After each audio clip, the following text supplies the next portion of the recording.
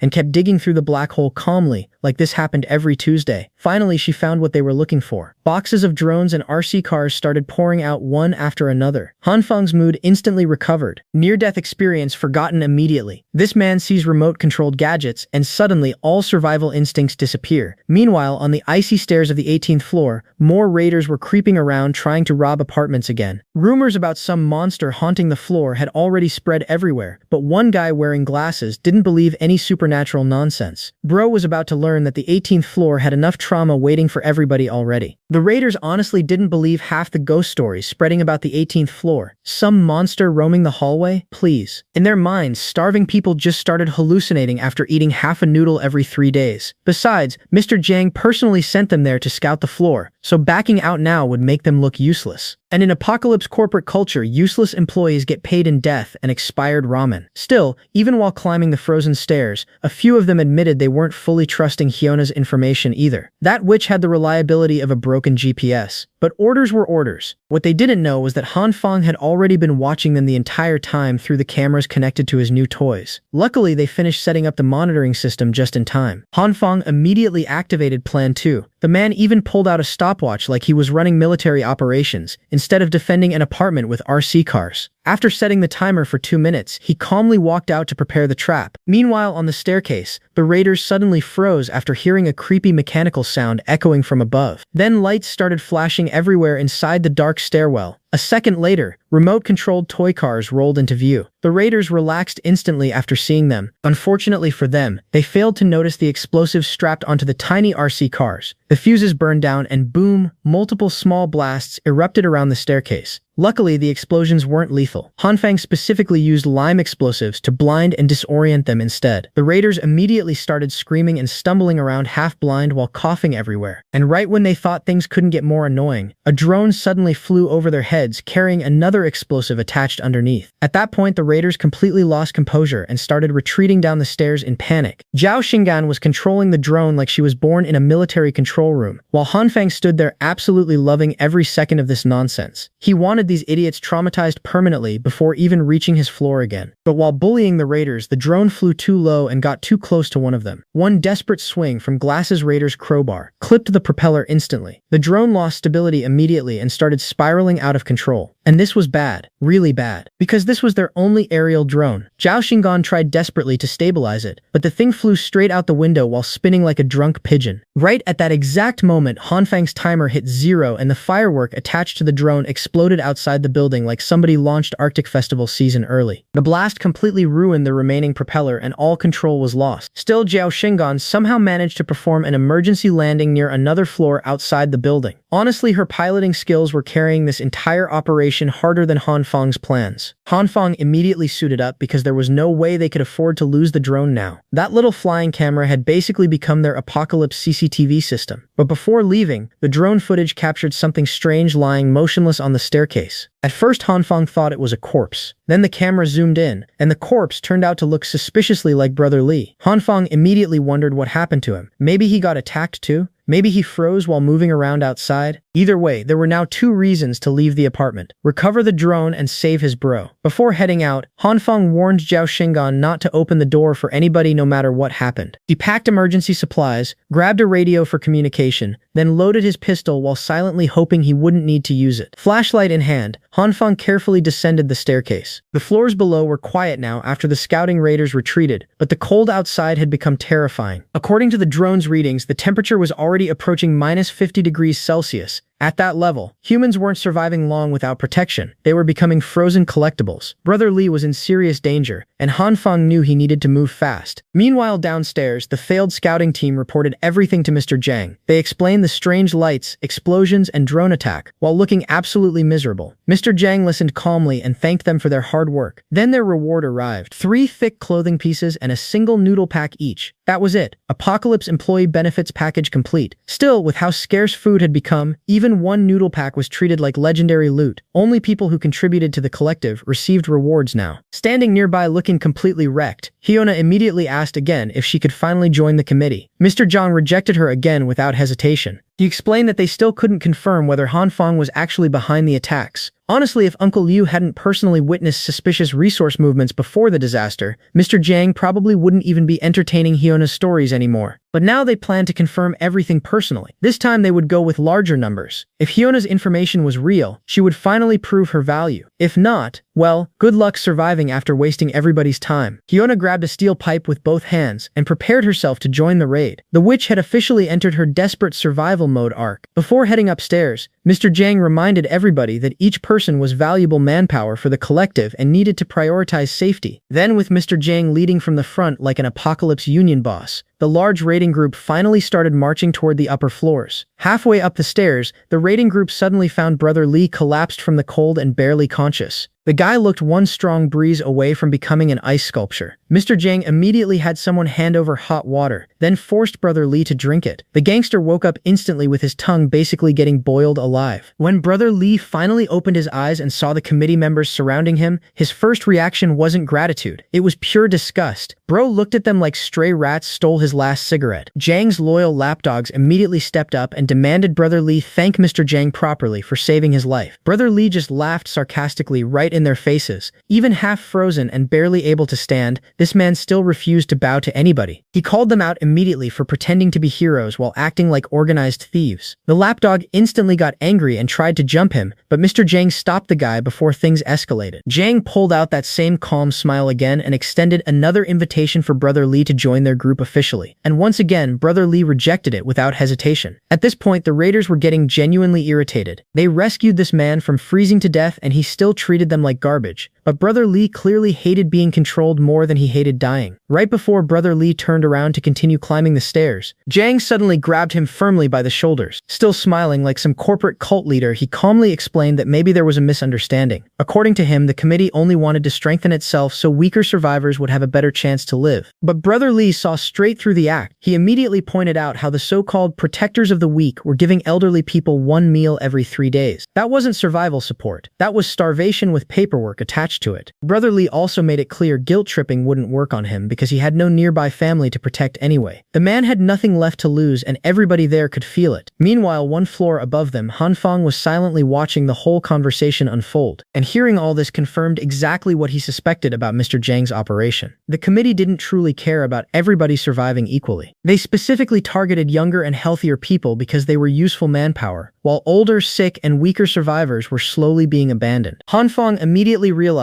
that if things continued like this, the committee would eventually collapse into internal conflict sooner or later. Back downstairs, the lapdog finally got tired of Brother Li's attitude and started barking in his face again like an unpaid side villain. Huge mistake. The idiot stepped right into melee range. Brother Li instantly smashed his forehead straight into the guy's face with a brutal headbutt. The impact hurt Brother Li too. His whole body trembled afterward and he could barely stay standing. But the man still stood there refusing to back down. And honestly, the look in his eyes alone made the armed raiders subconsciously step backward. Brother Li looked like a starving wolf that genuinely didn't care whether he lived another hour or not. That kind of energy scares people fast. The underlings started glancing toward Mr. Zhang, waiting for orders, while slowly regaining courage. Bit by bit, they started surrounding Brother Li again. Even while swaying from exhaustion, Brother Li challenged all of them to come at him anyway. Bro was literally 1 cough away from collapsing but still acting like the final boss. Watching from above, Han Feng realized Brother Li was about to lose consciousness any second, but there were way too many raiders down there for him to safely intervene. If he got surrounded too, things could turn disastrous fast. Still, Brother Lee had helped him countless times before. Han Fang couldn't just stand there and watch his bro die in some frozen staircase showdown. Then suddenly an idea hit him. Han Fang slowly pulled out his pistol. Down below, the raiders were still pressing toward Brother Lee, while the gangster struggled just to remain upright. Before anybody could make the first move, bang! A gunshot exploded through the stairwell. The bullet landed dangerously close to Mr. Zhang's lapdog's crotch and instantly shattered the group's confidence. Panic spread immediately. Nobody there expected an actual firearm to appear in the building. Until now, it had just been pipes, crowbars, and starvation DLC combat. Suddenly, guns entered the lobby. Han Fang slowly descended the stairs with the pistol raised and calmly ordered everybody not to move. And wow, it worked immediately. The entire raiding group backed off from Brother Lee almost instantly. Brother Lee looked around nervously at first, but once he recognized the gun and saw Han Fang approaching, he immediately realized his little bro had come to save him. Meanwhile, Hiona's eyes widened the second she saw Han Fang holding a gun. The witch finally understood this man wasn't just stockpiling supplies anymore. Bro upgraded into armed fortress mode. Han Fang carefully handed Brother Lee his apartment key while both of them slowly retreated upstairs together without lowering their guard. The raiders looked toward Mr. Zhang again, waiting for orders. Some idiots were still considering rushing them while they moved backward. Han Fang immediately shut that idea down with another warning shot. He already told them not to move, and these people still wanted to test their luck against a loaded gun. Survival instincts completely deleted. Then Han Fang ordered everybody to throw down their weapons and kneel. One by one, the raiders slowly obeyed while staring nervously at him the entire time. For now, that bought Han Fang and Brother Lee enough time to retreat safely toward the apartment. After kneeling there silently for a few seconds and listening to Han Fang and Brother Lee's footsteps disappear upstairs,